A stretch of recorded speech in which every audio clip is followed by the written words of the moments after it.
皆様おはようございます。四国地方の鉄軌道路線を全線環状する旅の2日目を始めていきます。今目の前に映っているのは1泊目でお世話になったホテル太田です。予讃線硫黄津駅から徒歩圏内にあります。今回はここから攻略を始めていきます。よろしくお願いします。ちなみに2日目開始時点の攻略状況はご覧の通りとなっています。1日目の旅が終了した段階で、阿佐海岸鉄道と伊予鉄道の鉄軌道路線を全路線環状しました。JR 四国は高徳線、本渋山線、内子線、牟岐線を全線環状。予讃線は一部区間のみ乗り潰しています。高松琴平電気鉄道は長尾線と志度線の全線環状が完了し、琴平線は高松築港仏生山間のみ乗り潰しました。その他四国地方には鉄道または軌道を運営している会社が3社ありますが、その3社はまだ全路線未乗の状態です。果たして2日目で全線環状することができるのか、こうご期待ください。なお本動画では日本語字幕がデフォルトで表示されていますが、日本語以外の言語字幕も用意しています。YouTube 画面上のギアマークから字幕を表示してご視聴ください。さて、硫黄津駅にやってきました。現在時刻は5時45分。目的の列車には余裕を持って間に合いそうです。こちらが硫黄津駅の駅舎内。古い駅舎ですが明るさがあり、清潔感が保たれています。跨線橋を渡って隣のホームに移動しましょう。硫黄津駅の前後は架線が張られていないので、上からの撮影が綺麗にできます。列車はまだ来ていません。隣の列車は目的の列車ではなく、おそらく6時52分発の伊予市行きの列車。さあ、目的の列車がやってきました。2日目最初の列車は硫黄津始発ではなく、八幡浜始発の列車です。硫黄津駅を6時2分に発車する普通列車の IR 伊予灘線経由松山行きです。列車に乗車。先頭車両には誰も乗車していません。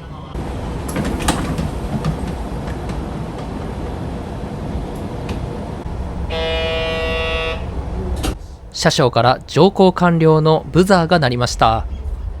硫黄津駅を発車。2日目の旅は予讃線からスタートです。発車したら東向きに進んでいきます。朝日が眩しいですね。さあ、昨日の夜には撮影できなかった予讃線の重要ポイントにやってきました。場内信号は分岐側に進行現示。ここは伊予若宮信号場です。内子線経由の線路と IR 伊予灘線経由の線路がここで分かれます。列車はこの信号場を分岐側、左側の IR 伊予灘線の方に入線します。ここからがこの列車で乗り潰す区間です。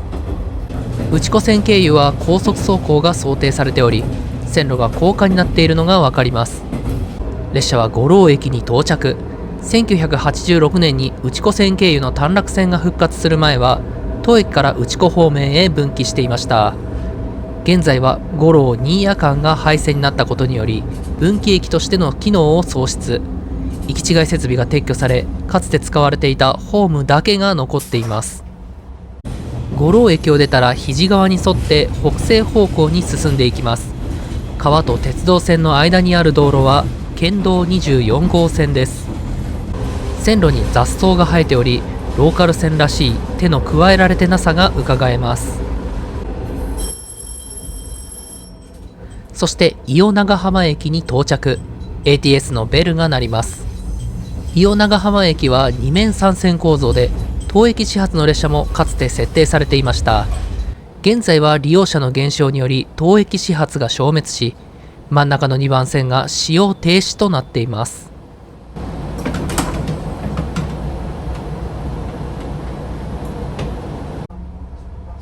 伊予長浜駅を発車。伊予長浜駅からは海岸線を走行します。ご覧の通り列車内から絶景を望むことができ、この景色を活用した観光列車も運行されています。さあ、IR 伊予灘線の途中駅の中で特に有名な駅、下灘駅に到着です。この駅は駅から海を一望できることから、絶景駅として全国的にとても有名な駅です。ドラマの撮影に使われたことがあるほか、現在はインスタ映えする駅として若者にも人気を集めています。列車は停車時間わずかで下灘駅を発車します。下灘駅発車後も海岸線を走行します。さあ ATS のベルが鳴りました。列車同士の行き違いが可能な停車場に到着です。到着したのは伊予上灘駅。反対側の線路にしっかり列車が止まっています。キハ185系と行き違いを行うようです。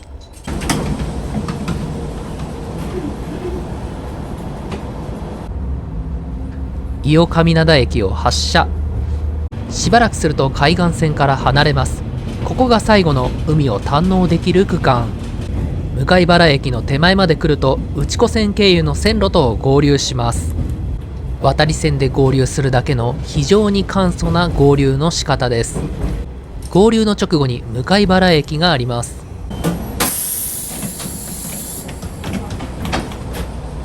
これで愛ある伊予灘線を全線環状しました。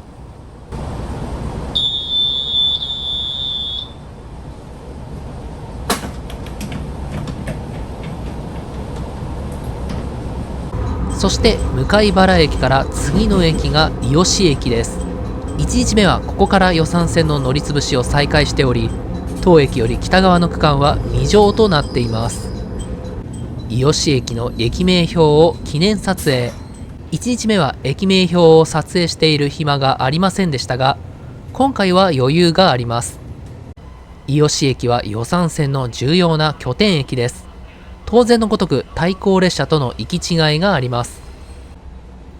進路開通。すぐに扉が閉まります。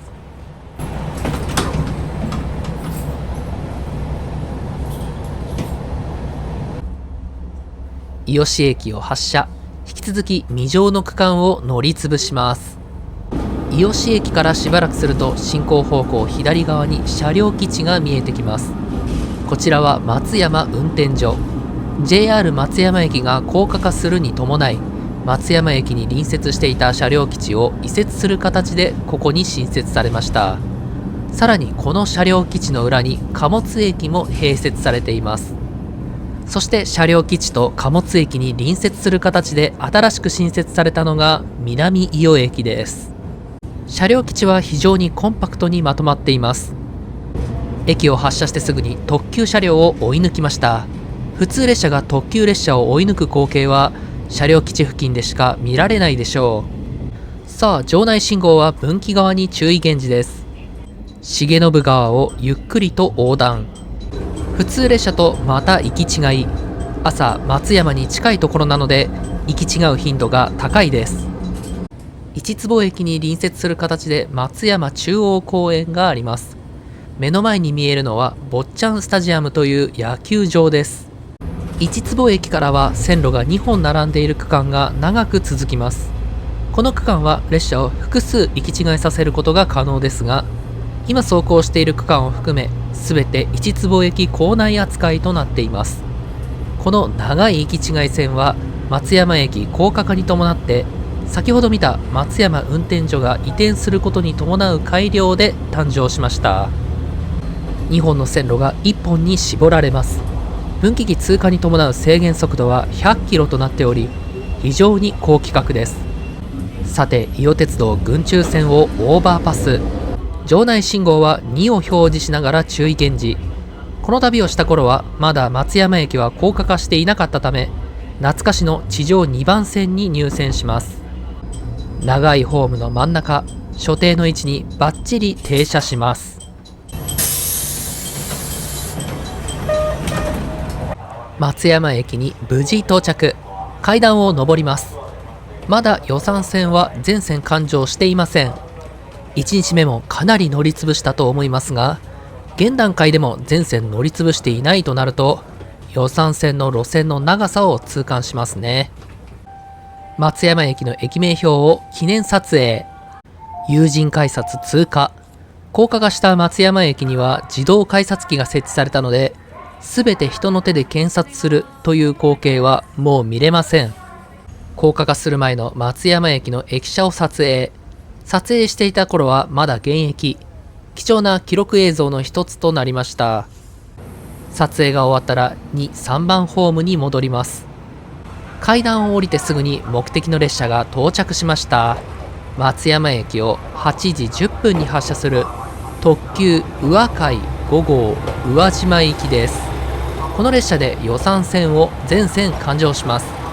ちなみに宇和島側2両はアンパンマンラッピングの2000系です。2000系は今回の旅初の乗車ですね。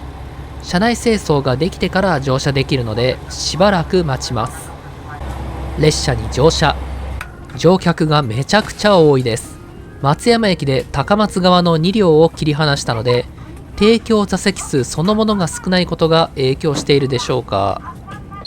3番線に普通列車も到着し、進路が開通したら扉が閉まります。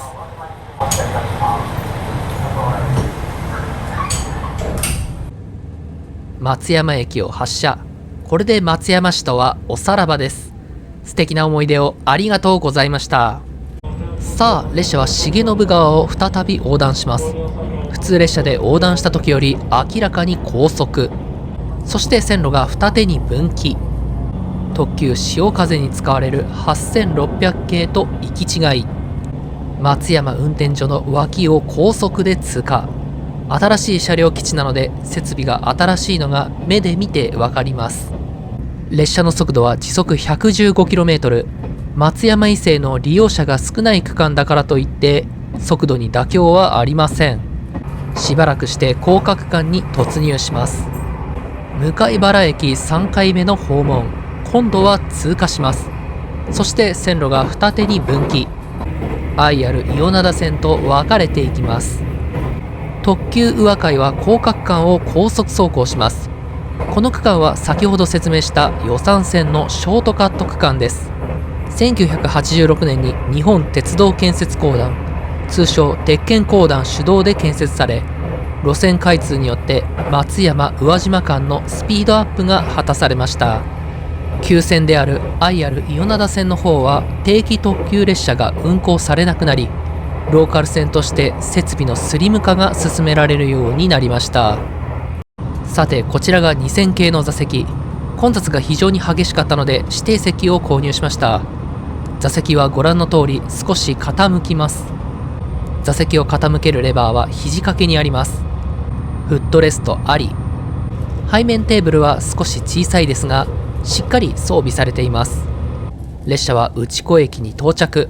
ここで対向の特急宇和海と行き違いました。対向の特急列車を待つ人が多いですね。列車は内子駅から内子線に入線します。ここからは戦前に開業済みの区間です。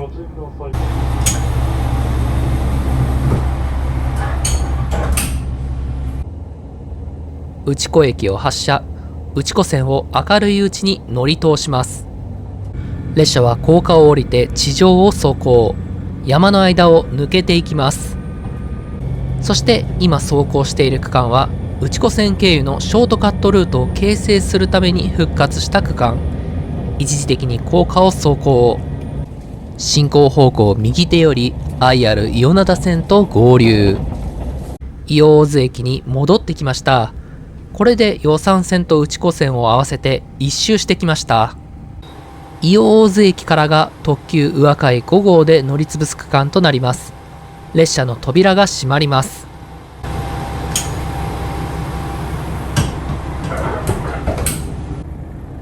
伊予大洲駅を発車。予讃線最後の攻略間の乗り潰し開始です。伊予大洲以南も最高速度は時速120キロです。しかし駅の前後では分岐器通過のため徐行することがあります。列車は象のモニュメントの脇を通過。そして伊予岩木駅通過と同時に反対方向の特急宇和海と行き違いします。伊予岩木駅から見える車窓はご覧の通り一面田んぼ。見晴らしが良いので個人的にはこういう景色も絶景の一つだと思います。さあ、進行方向左側より線路が1本近づいてきました。 JR 淀線です。北宇和島駅を通過。当駅で予讃線と淀線が合流します。そして北宇和島駅から一駅で特急宇和海の終点に到着です。車内から休憩中の車両がたくさん見えます。終点の駅には留置線が多数整備されています。到着しました。予讃線の終点駅、宇和島駅です。列車から下車、特急宇和海を全区間乗り通しました。これで JR 予讃線を全線完乗しました。JR 四国の路線としては5路線目の制覇路線です。宇和島駅に到着したらもちろん駅名標を記念撮影。せっかく宇和島に到着しましたが、残念ながら宇和島駅での乗り換え時間は3分しかありません。次はこの黄色い列車に乗車します。何やら特殊な車両が連結されていますね。こちらの列車は宇和島駅を9時33分に発車する普通列車の窪川行きです。普通列車の後ろ側に四万トロッコというトロッコ車両が連結されています。列車に乗車。観光客だけで座席が半分以上埋まっています。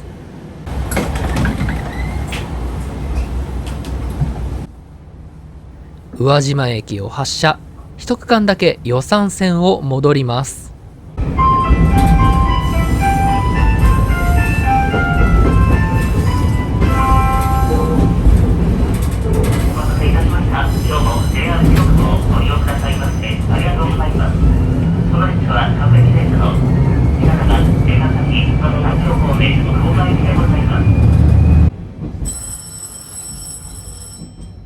さあ、宇和島駅から一駅目で ATS のベルが鳴りました。列車は北宇和島駅に到着です。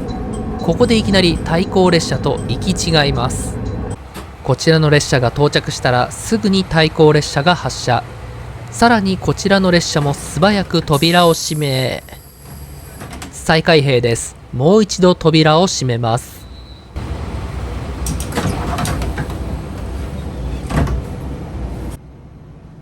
北宇和島駅を発車。ここからがこの列車で乗り潰す区間、淀線に入線です。まずはシーサスクロッシングを通過。直進方向に進み右側へ分かれていきます。列車はいきなり森の中を走行。手入れがあまり行われていないため、線路が敷設されているところから植物が生え、時々木々に当たります。最初の停車駅、無田駅に到着。北宇和島駅から12分もノンストップでした。無田駅を出ると山間部の合間の平地部分を走行します。人家がほとんどなく一面田畑。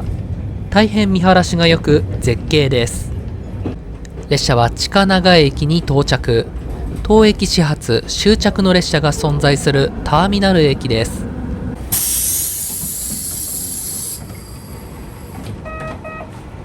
近長駅で乗降する人が一定数いました。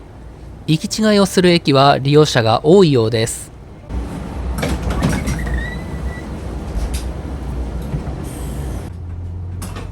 近長駅を発車。淀線はまだまだ長いです。近長駅を出た後も平野のある区間を進みます。しばらくすると広見川と並走するように。川と並走し始めてからが淀線の本番です。何万年もかけて山と谷を形成する水の流れ。美しい渓谷に沿って列車は進みます。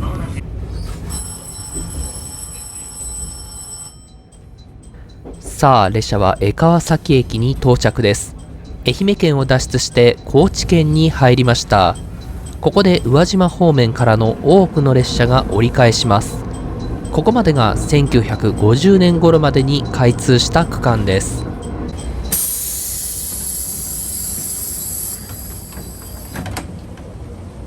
ここで乗客が一斉に後ろの車両に移動し始めます。どういうことかというと、今まで後ろに連結されていたトロッコ車両に当駅から乗れるようになるからです。乗客のほぼ全員がトロッコに移動しました。窓側はほぼ満席の状態です。こちらがトロッコの座席、対面ボックス構造になっています。古い車両を転用したものなので内装はレトロチックです。さて、列車は江川崎駅を発車します。窓が開いているため大自然の風を感じながら移動していきます。川を渡るときは大迫力。江川崎駅を出てトンネルを抜けると進行方向右側に四万十川が見えるようになります。列車はこれまで広見川を上流から下流に向かって進んでいましたが、ここから四万十川を上流に向かって進んでいきます。四万十川は高知県西部を流れる一級河川です。全長は 196km と四国地方の中では最長の川となっています。また本流に大規模なダムが建設されていないことから日本最後の清流、また柿田川、長良川とともに日本最大清流の一つとも呼ばれています。列車は萩駅に到着。江川崎駅から最初の停車駅です。クイズ番組でこの駅の読み方が問題に出されることがあるそうです。萩駅の駅名標を記念撮影。さあ列車は萩駅からものんびりとした走行が続きます。江川崎伊東の区間は1974年に日本鉄道建設公団によって建設された区間となります。江川崎以西の区間よりも高速走行が可能ですが、絶景が望める区間のため徐行運転します。列車は四万十川を横断します。清流を渡る区間ではさらに徐行運転、大自然の空気を味わうことができます。四万十川は治水工事が行われていない大自然そのままの景色が残っています。水も非常に透明度が高いため見ていて大変心地よいです。四万十六湖は乗車に必要な別料金もそれほど高額ではないためリーズナブルな旅行の中に容易に組み込むことができます。1日1往復しか運転されていませんので座席の確保はお早めに。ちなみに自分は運行日当日に松山駅で購入できました。トンネル内を走行するときは外を走行するときとはまた別の雰囲気があります。天井にポツンとついた電灯に風情を感じさせます。さあ列車は2度目の四万十川横断。ここでも低速で横断します。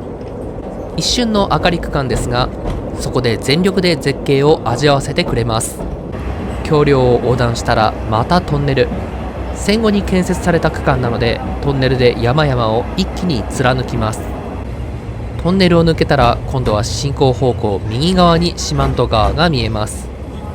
トロッコ乗車区間内では普通車利用者はほとんどいませんね。途中の駅は大変簡素でローカルです。一駅一駅風情があります。四万十川3回目の横断。同じような景色ばかりに感じるかもしれませんが、一回一回渡るたびに大迫力なので撮りたくなってしまいます。とにかく最高なんですよ、この橋梁を渡る瞬間が。動画では映像と音だけでその他の五感を刺激させることはありませんが、触覚と嗅覚も合わさると淀線は本当におすすめです。さあ4回目の四万十川横断からは橋梁とトンネルが交互に連続します。そのすべての横断で徐行運転。最後のお楽しみ区間です。さあ列車は間もなく土佐大正駅です。場内信号は注意現示。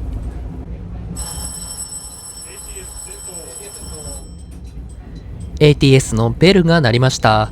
土佐大正駅は列車同士の行き違いができる駅です。対向の車両はゼロ系新幹線をモチーフにした外観を有する鉄道ホビートレインです。土佐大正でございます。宇和島方面へお戻りの願いのお客様、同じホームのお隣、新幹線にお乗り換えください。非常に皮肉が効いていますね。あくまでも JR 四国としては新幹線と言い張るようです。ガソリンを動力として動く新幹線は全国唯一の存在と言えるでしょう。四万トロッコ号の方はトロッコへの乗車が土佐大正駅で締め切りのため前側の普通車両に移動します。一定数の利用者がゼロ系新幹線に乗り換えたため車内は宇和島駅を発車した時より空いています。土佐大正駅を発車。ゼロ系新幹線ではなくキハ32型機動車の改造車鉄道ホビートレインとお別れします。さて、土佐大正駅を出た後も列車は四万十川に沿って進んでいきます。トロッコに乗車する人がいなくなったため高速で走行、時速55キロで進んでいます。今までより明らかに高速です。たった55キロなのに体感としてはかなり速く感じます。さあ、進行方向左側より線路が1本合流してきました。土佐黒潮鉄道中村線です。列車は川奥信号場に到着。前方の出発信号が停止現時のため一旦停車します。進路開通。川奥信号場では列車同士の行き違いが可能ですが、今回は行いませんでした。信号場を発車。ここからは JR 予土線と土佐黒潮鉄道中村線の重複区間となります。ご乗車ありがとうございました。まもなく和歌山にします。お入り口は右側です。右側のドアが開きます。開くドアにご注意ください。中村福間さんも和歌山電車でご旅行のお客様は次の和歌山駅でお乗り換えください。さあ、和歌井駅に到着です。一面一線の防線駅ですが、乗り換え客が多い駅です。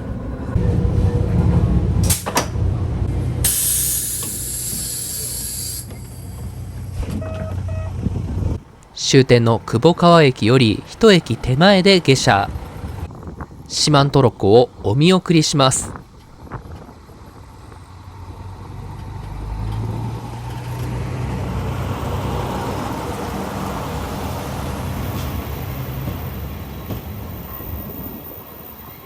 宇和島駅から約2時間半乗車してきました。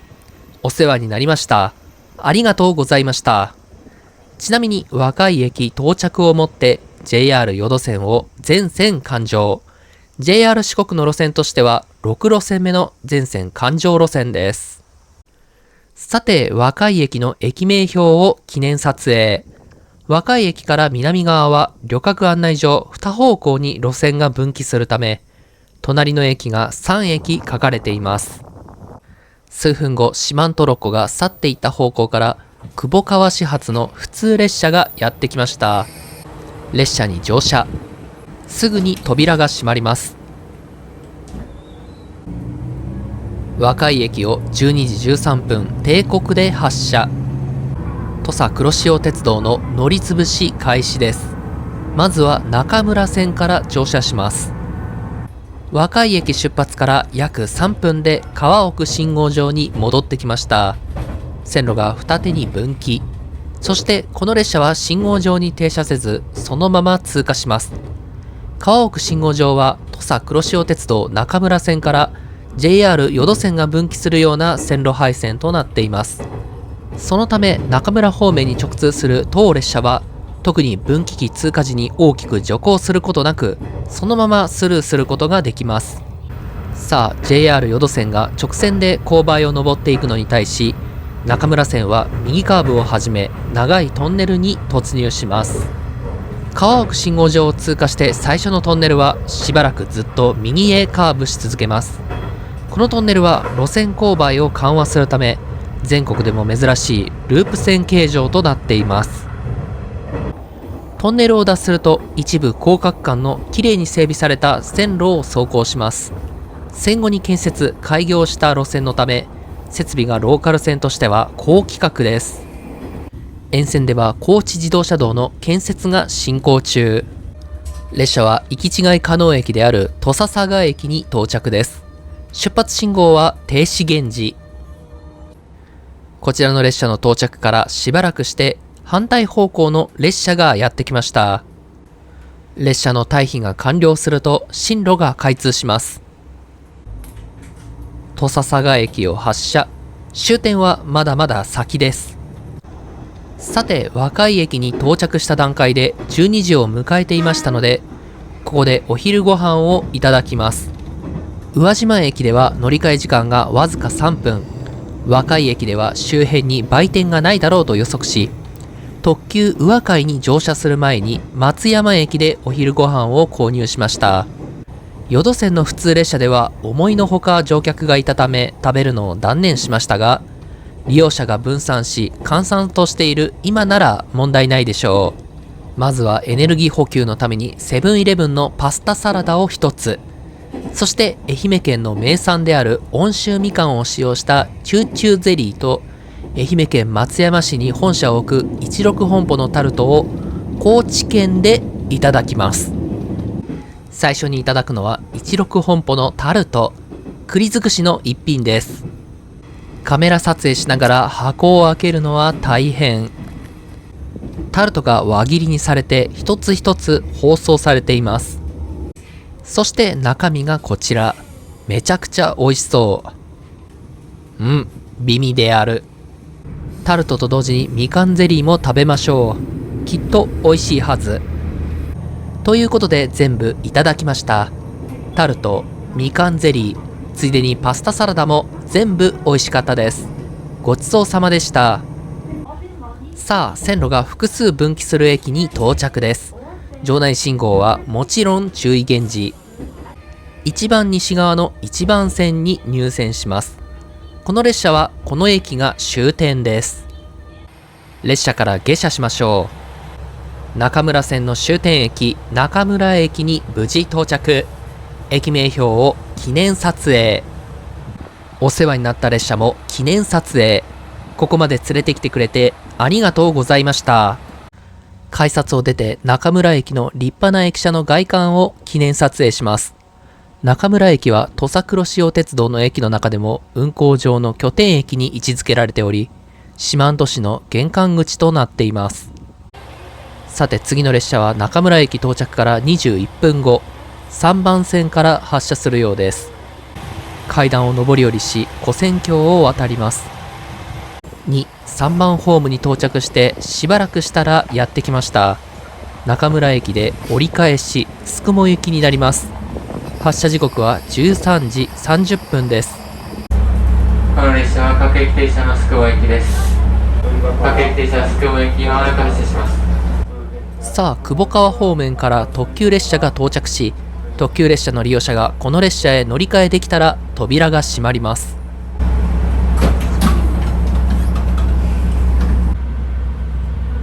中村駅を発車。中村線に続いて宿毛線の攻略を開始します。これから乗車する土佐黒潮鉄道宿毛線は1997年に開業しました。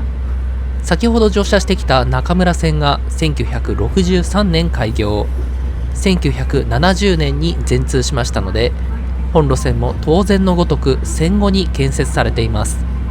1997年、つまり平成9年に開業したため、線路状態は非常に良く、線内最高速度は時速120キロとされています。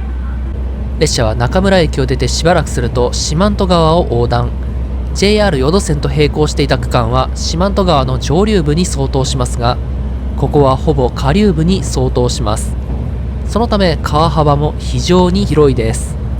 中村駅を出ると住宅が一層少なくなります。人の手が加えられ田畑になっていますが、十分自然いっぱいの車窓を楽しむことができます。中村駅から約30分で終点の宿毛駅に到着です。宿毛駅は2面2線の高架駅です。当駅ではかつて特急列車が高速で車止めに衝突する大事故が発生したことがあるため、駅のかなり手前から徐行して進入します。車止めの少し手前まで進んで停車。終点の宿毛駅に無事到着。ここまで連れてきてくれた列車を記念撮影。これで土佐黒潮鉄道宿毛線を全線完乗しました。土佐黒潮鉄道の路線の中で最初の制覇路線です。さて早速宿毛駅の駅名標を記念撮影。終端の駅なので片方にしか隣の駅の表記がありません。記念撮影が完了したら一旦駅舎の外に出ましょう。中村行きの列車が発車するまでまだ30分以上あります。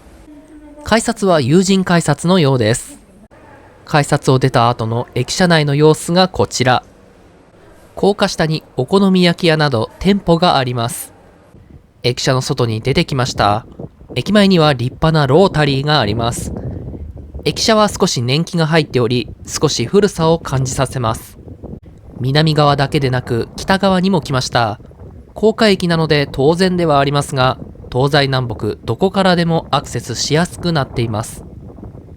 北側にロータリーはありませんが、駐車場になっています。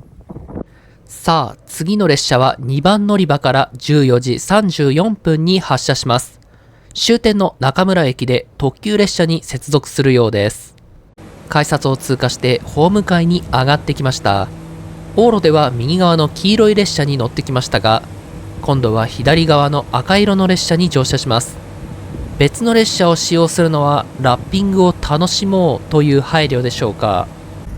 内装は往路の時とほぼ同じ。モケットの色は往路は緑色でしたが、復路では赤色になっています。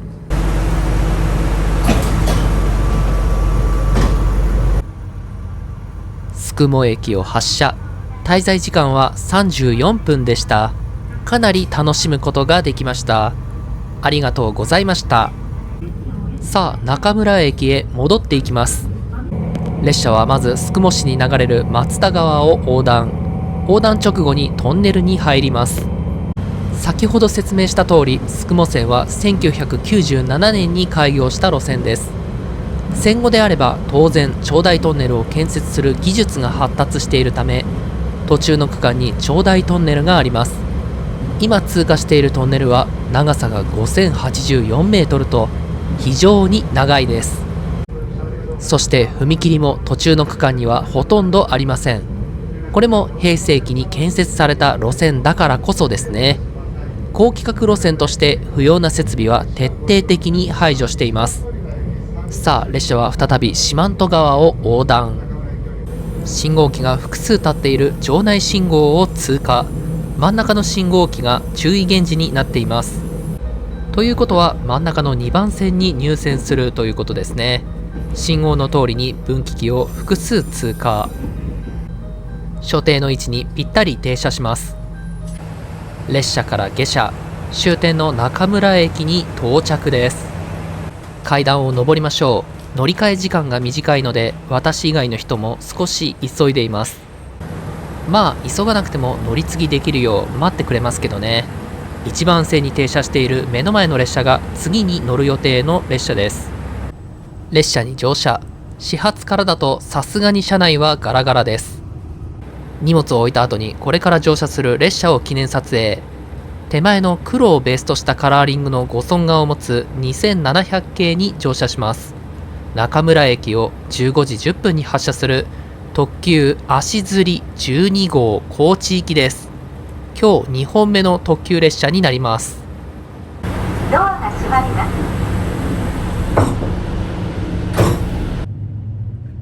中村駅を発車。特急列車で歩を進めるペースを早めます。さて、こちらが2700系の座席。特急渦潮に乗車した時と同様に青色のモケットが採用されています。その他の設備も全く一緒。せっかくの広いテーブルですが、特に物を置くようなものはありません。強いて言うなら水筒をドリンクホルダーに差し込む程度でしょうか。コンセントはスマホの充電をするのに使えます。撮影すればその分バッテリーを食うので、あると大変ありがたい。列車は浮渕駅に到着。ここで一旦列車は停車しますが、旅客取り扱いは行いません。対向列車の待ち合わせを行います。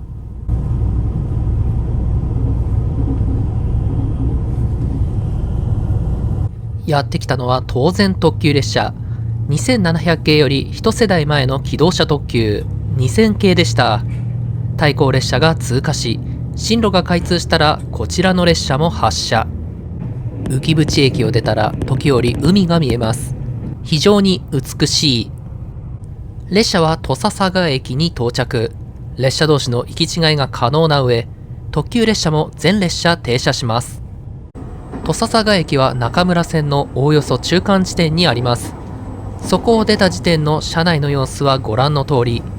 乗車率はやはりあまり多くありません。土佐佐賀駅からしばらくして進行方向右側より線路が1本合流。川奥信号場で対向の普通列車と行き違いします。ここからは JR 予土線との二重区間、そして和海駅を通過。ここからが土佐黒潮鉄道中村線で未乗の区間です。わずか一区間ですが、特急足摺12号で乗り潰します。まもなく久保川です。三川崎、宇和島方面はお乗り換えです。お忘れ物のないようお支度ください。列車は久保川駅に到着。ここが中村線の起点駅です。久保川駅の駅名標を記念撮影。土佐黒潮鉄道の駅名標なので和海駅しか表記されていません。何はともあれ、これで土佐黒潮鉄道中村線を全線環状。土佐黒潮鉄道の路線としては2路線目の全線環状路線です。久保川駅から特急足摺12号は JR 土山線に入線します。ドアが閉まります。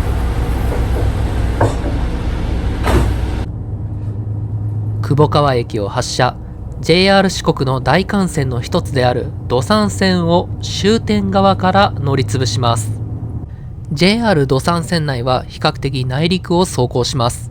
海が見える機会は少ないです。だからこそ海が見えるタイミングではしっかりと撮影したい。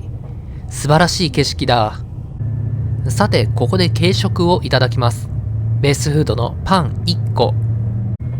あっさり完食。ごちそうさまでした。まもなく須崎です。お忘れ物のないようお支度ください。列車は須崎駅に到着。駅名の通り須崎市の中心駅です。駅名標を記念撮影。須崎駅からも順調に運行。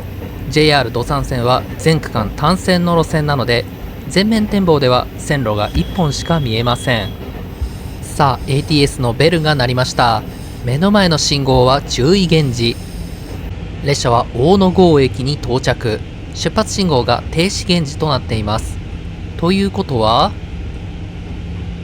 まもなく泊町駅途中の大野郷駅です。下り特急列車一山間で3分ほど止まります。こちまでお待ちください。やはり対向列車との行き違いですね。土佐佐賀駅に続いて2回目となります。大野郷駅は特急が一部停車、乗降取り扱いをしますが、この列車は停車しても扉が開かないようです。安全が確保されたため、進路を開いて対向列車を待っています。来た、対向の特急足摺号。またもや2000系です。2両編成のようですね。大野郷駅は一線スルー構造の駅ですが、信号設備的に下り列車は必ず副本線側を通過しなければいけません。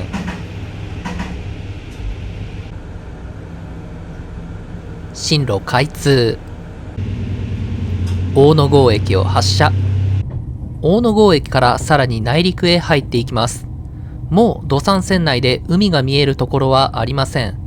草加駅で普通列車と行き違い。火の下と書いて草加と読むのは明らかに難読駅名ですね。まもなく伊野です。お忘れ物のないようお支度ください。列車は伊野駅に到着。駅名の通り伊野町の中心駅です。伊野駅の駅名標を記念撮影。この列車は特急列車足摺12号高知行きです。ご乗車の際には乗車券、定期券の他に特急券が必要となります。ご注意ください。日の出ますと朝倉、朝日、終点高知の間に停まります。次の桜には16時52分、朝日16時55分、終点の高知には17時ちょうどの到着です。この列車は特急列車の高知行きです。乗り間違いないようご注意ください。伊野駅を発車。伊野駅からしばらく進むといよいよ高知市内に入ります。10分弱で最後の途中停車駅朝日駅です。普通列車と行き違います。ドアが開きます。途中停車駅で車掌が切符を回収します。降車客に駆け寄って回収することもありました。ドアが閉まります。朝日駅を発車。終点まであと少し。さあ、旭駅を出てすぐに高架区間に入りました。場内信号は2番線側に注意現示。終点の高知駅は立派な高架駅となっています。愛媛県の松山駅が2024年に高架化しましたが、こちらはそれより16年前の2008年に全面高架化しています。高知駅に無事到着。まだ土山線を全線乗り潰していませんが、土山線内で特に重要な拠点駅まで乗り潰すことができました。お世話になった特急列車と隣の普通列車を一緒に撮影。この普通列車は久保川行きなので当然乗車しません。ホームを挟んで反対側には特急南風が停車しています。同一ホーム内で乗り換えできるように配慮されています。さて、次の列車まで乗り換え時間がいくらかあります。まずはエスカレーターを下ります。自動改札機を通過。こちらが高知駅の高架下です。天井が高く非常に開放的。駅舎の外に出てきました。こちらが高知駅の北口側の駅舎の外観。2008年に高架化したこともあり、駅舎のデザインが先進的です。そして反対の南口は1番線に停車している列車が見えるようになっています。ちょうど特急南風が発車するところでした。あの列車に乗る予定で急いでいる時に発車していく様子が見えたら絶望ですね。ちなみに南口には土佐電交通の路面電車が発着しています。この路面電車も今回の旅では攻略対象になっていますが、今はまだ乗車しません。駅高架下にある高知銀行の隣に中継信号機を発見。なぜここにこんなものがあるかは不明。信号機なんて色々あるだろうにチョイスがニッチすぎる。この信号機の隣にワープの高知支店があります。現在はすでに店名が JR 四国ツアーに変更済み。ここでも一部切符の受け取りが可能です。さて、再び駅舎内へ。プラレールの展示があります。ケースの中にあるのは JR 四国の車両だったり新幹線だったりと様々。切符を自動改札機に通して改札内に戻ります。エスカレーターを上りましょう。そろそろ目的の列車の発車時刻です。3、4番乗り場のホームに来ました。まず4番乗り場に須崎始発土佐山田行きの列車が到着します。そして到着した列車の久保川側にさらにもう1本列車が到着。この列車がこれから乗る予定の列車です。高知駅を17時34分に発車する普通列車の那覇行きです。これから何をするのかというと、もちろん連結作業です。同じ閉塞内に2本の列車が入線してやることといえば大体連結です。連結しない場合もありますけどね。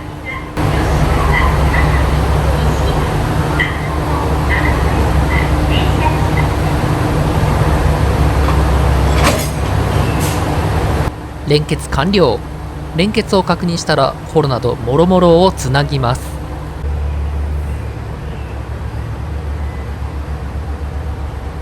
さあ、扉が開きました。扉が開いた瞬間、人が一気に車内へ。私もこの車両に乗車します。乗務員室に運転手さんがいました。分割作業を行う五面駅から乗務するのではなく、高知駅から乗務しているんですね。ということは、五面那覇里線の列車は JR 線内も同じ運転士が乗務しているということでしょうか。地元民ではないので詳しいことを知っている人がいればぜひ教えてください。さあ、発車時刻となりました。扉が閉まります。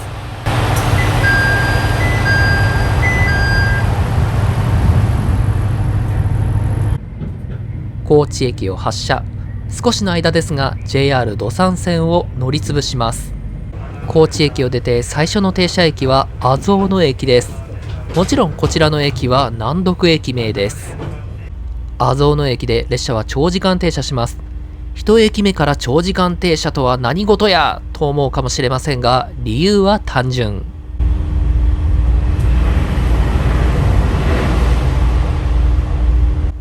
特急南風と行き違い。3両編成のアンパンマン列車でした。JR 四国にはアンパンマンをラッピングした列車が何本か存在します。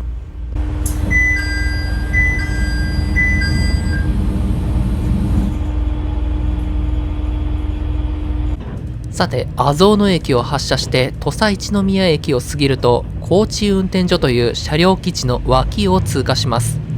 ここで特急列車、普通列車関係なく、土山線内の列車が一括して管理されています。列車は国分川を横断。ちなみに国分川とつく川は千葉県にも存在します。列車はいよいよ分岐駅に到着。1番線に入線します。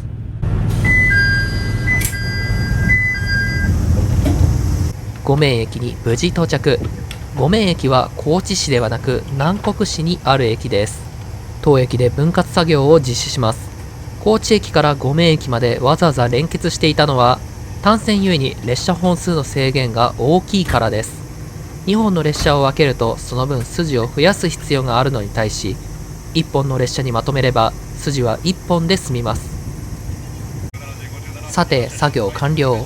あとは前3両の土佐山田行きが発車して完全に切り離されれば分割完了です。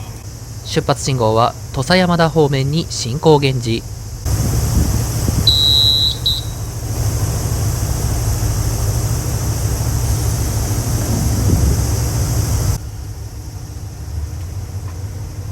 土佐山田行きが出発。無事分割が完了しました。さらは土佐山田行き。JR 土山線の残りの区間は後ほど乗り潰します。そして那覇行きのこちらの列車も発車。ここからは土佐黒潮鉄道五面那覇線に入線します。さらに列車種別も普通列車から快速列車に格上げ。五面那覇線内は一部の駅を通過します。本日も土佐黒潮鉄道をご利用くださいましてありがとうございます。この列車は那覇行き快速湾岸列車です。安全運転のため走行中は運転士に話しかけないようお願いいたします。車内は禁煙です。次は五面町です。五面町を出ますとドイツまでつまってください。さあ、五面那覇線は3路線ある土佐黒潮鉄道の路線の最後の路線です。路線開業は平成14年、2002年です。もともと日本鉄道建設公団が建設する計画だった朝線の高知県側の区間のうち、五面那覇間が鉄建公団解散後に建設され開業しました。五面町駅を過ぎると次の停車駅は野市駅です。野市駅の駅名標を記念撮影。野市駅ではホーム上で待っている人がたくさんいました。利用者は少ないかと思いましたが、思いのほか多いようです。野市駅で対向列車が到着。五面那覇線は全区間単線のため、途中の駅で対向列車との行き違いを行います。野市駅を発車。五面那覇線はまだまだ続いています。次は赤岡です。赤岡を出ますと列まで止まりません。さて、五面那覇線はほぼ全区間が道路と立体交差しています。広角間では見晴らしが大変良いです。後面展望はご覧の通りの絶景。河川がないとその分景色がいいですね。列車は赤岡駅に到着。ここでも隣に列車がいます。この列車は高知始発赤岡止まりの列車で、当駅で折り返し高知方面に戻る予定です。双方の列車がずれて停車したので、後面展望から列車を撮影することができました。赤岡駅を出ると海岸線を走行します。夕方の高知の海も非常に綺麗です。まもなく和敷駅です。和敷駅では分岐器を分岐側に通過。上下副本線の2番線に入線します。副本線に入線したということは、当然列車同士の行き違いがあります。1両編成の普通列車がやってきました。進路が開通したら進行現示。和敷駅を発車。当駅が五面那覇線のおおよそ中間地点になります。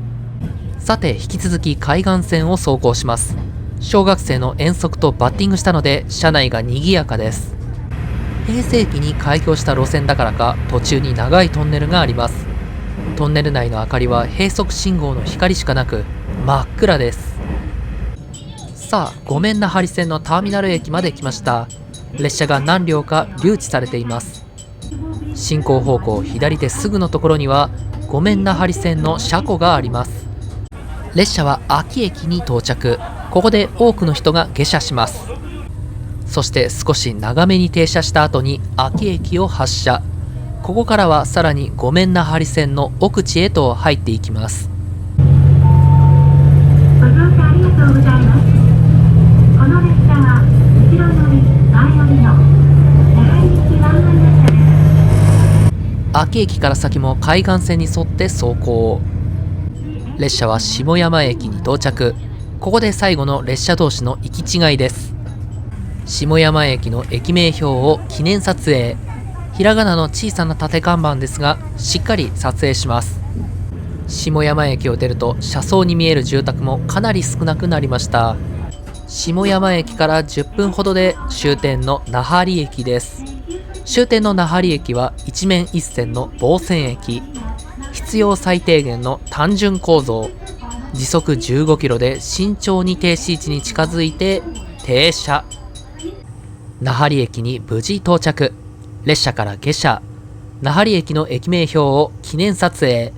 これで土佐黒潮鉄道ごめんなハリ線を全線完乗しました。そして土佐黒潮鉄道の路線を全路線制覇しました。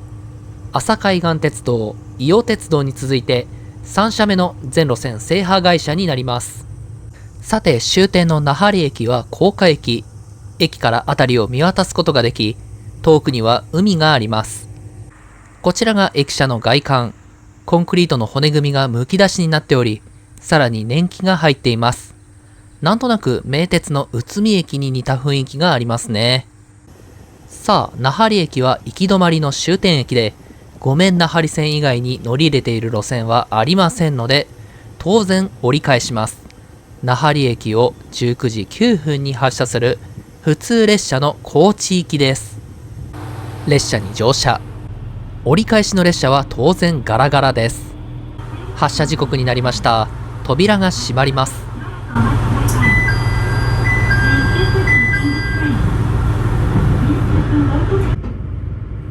那覇里駅を発車。わずか11分の滞在でしたが、しっかりと思い出に刻まれました。さらば那覇里駅。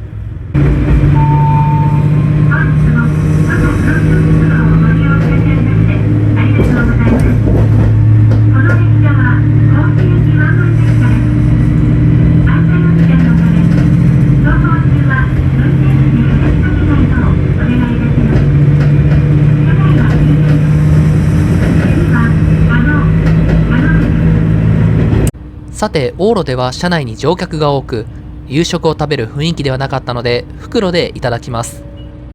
夕食は高知駅であらかじめ購入しておいた駅弁、焼きサバ寿司です。中身はご覧の通り、サバ寿司が6貫入っています。醤油を直にかけていただきます。箸を使って食べますが、ご飯とサバを一緒につかめない。なかなか食べづらい。3個目なら一緒に食べられるだろうと思いましたが、下のシャリがちぎれてしまった。でもすごく美味しいので、多少の不便はノープロブレム。お、横にすれば綺麗に一緒につかめるじゃないか。これが本気の焼きサバ寿司。結構なお味である。残り2貫もしっかり堪能しました。とても美味しかったです。ごちそうさまでした。さあ、19時を回るとさすがにかなり暗いです。夏でかつ iPhone の優秀な露光機能によってギリギリ綺麗な車窓を撮影できています。車内で気を抜いていたらいつの間にか秋駅で連結作業を始めていました。連結作業すると思っていなかったので完全に油断してた。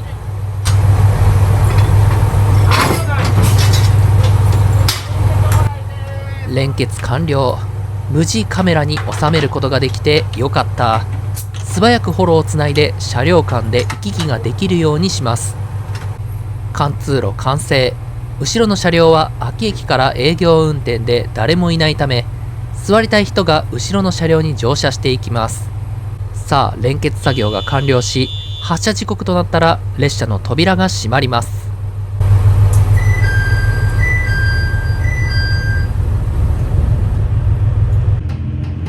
秋駅を発車。秋駅を発車する頃には完全に夜になりました。しばらく進んで列車は和敷駅に到着。ここで ATS のベルが明動。目の前の出発信号は停止現時です。暗闇の中、2つの高々としたライトがこちらを照らしてきます。対向列車が到着。対向列車も2両編成ですが、車内に人は少ないです。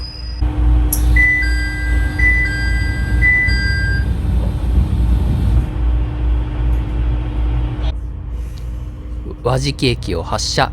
ごめんなハリ線の中間地点を突破しました。下車駅までまだ約30分かかります。さて、もう夜で車窓を楽しめないので、下車駅の手前まで一気にカット。運賃表示器に下車駅の駅名が表示されました。列車は一面一線の防線駅に到着。ここが下車駅です。列車から下車。高知駅からお世話になった車両のお見送りをします。土佐黒潮鉄道とはこれで完全にお別れ。ありがとうございました。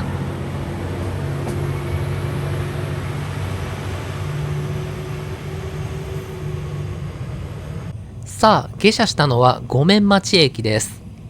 階段を降りましょう。ちなみに今回五面那覇線をほぼ1往復しましたが、片道走破するだけで1時間以上かかりました。往復で2時間以上。なかなかタフな枝線往復でした。駅前ロータリーは真っ暗です。まだ20時を過ぎたところですが、人通りは全くありません。そんな閑散とした駅に五面那覇線以外の乗り入れ路線があります。ここからは路面電車に乗車します。路面電車を運行しているのは先ほど高知駅で紹介した通り、土佐電交通です。土佐電交通の路線は4路線ありますが、まずは五面線から乗りつぶします。五面町停留場を20時30分に発車する鏡川橋行きです。電車に乗車。整理券を受け取ります。五面町停留場からの乗客は私以外に1人だけ。あちらの方はおそらく松山駅からずっと私と同じ行程でした。ということはあちらの方も観光客。地元の利用者は0人ということになります。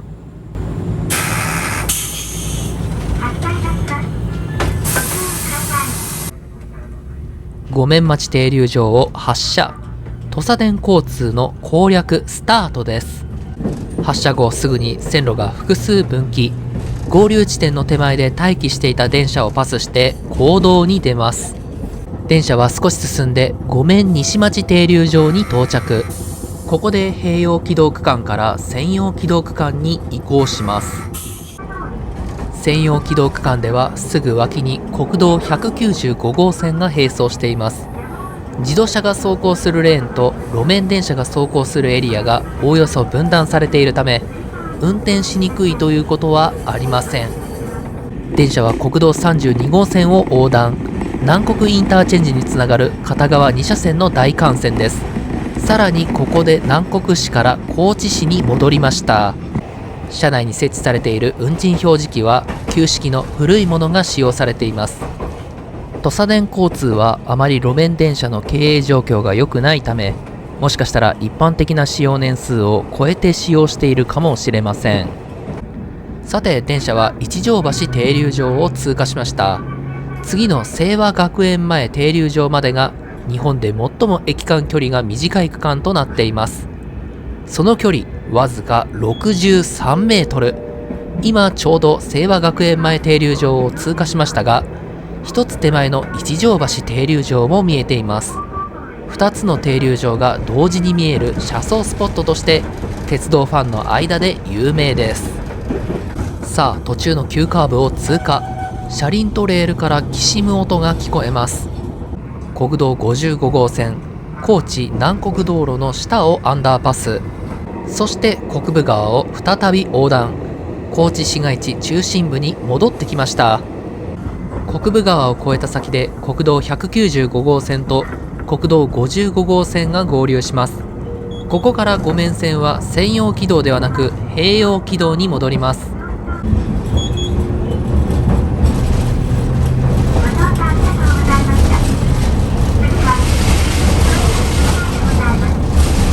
さあ下車駅に到着です。